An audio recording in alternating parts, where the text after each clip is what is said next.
Jean-Luc Mélenchon, donc le plein d'essence, le plein de gasoil, le plein de sa cuve de fioul, Oui, ça, oui. c'est très très cher aujourd'hui, Jean-Luc Mélenchon. Alors que proposez-vous? Il y a des idées qui fusent à droite et à gauche, la baisse des taxes, un chèque carburant.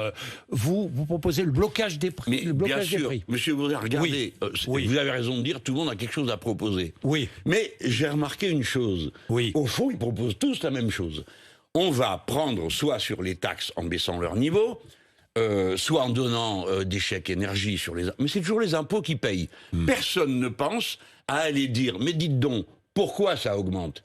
Et à qui ça profite? Donc moi, je propose de bloquer les prix. Je dis pardon à monsieur Total. Comme le gouvernement l'a fait pour le gaz. Écoutez, il l'a fait pour le gaz après l'augmentation. Moi, je propose qu'on ramène le prix avant. Mais puisqu'on en est à parler du gouvernement, pourquoi pas?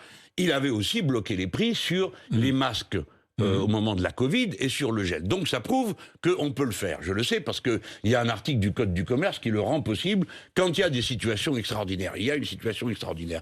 Donc on bloque. Et surtout, je vais vous Et dire... on bloque les prix. À Oui. quel prix? Eh ben, les prix hauts? Non, au prix où il était avant le déclenchement de la crise.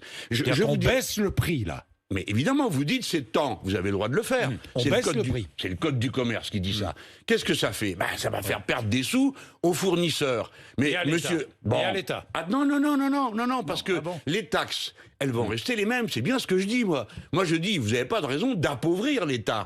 Appauvrissez les très riches, c'est-à-dire monsieur Total, le patron de Total, il a quand même pris cette année 7,6 milliards d'euros de dividendes. Ça va, ils peuvent en donner un peu. Et je vais même vous donner un autre chiffre pour vous faire rêver. Vraiment pour faire rêver. Mais moi, je le ferais si j'étais au pouvoir.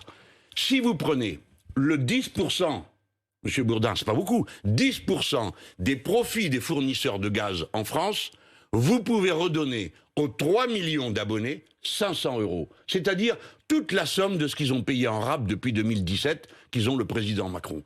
500 euros. Donc ce n'est pas vrai qu'il n'y a pas de solution. Il n'y a pas de solution si il faut se partager toujours la même petite part qui est le budget de l'État. Si vous baissez les taxes, vous paierez en impôts ce que vous aurez économisé à la pompe. Donc il faut bloquer les prix et les ramener au niveau où c'est supportable.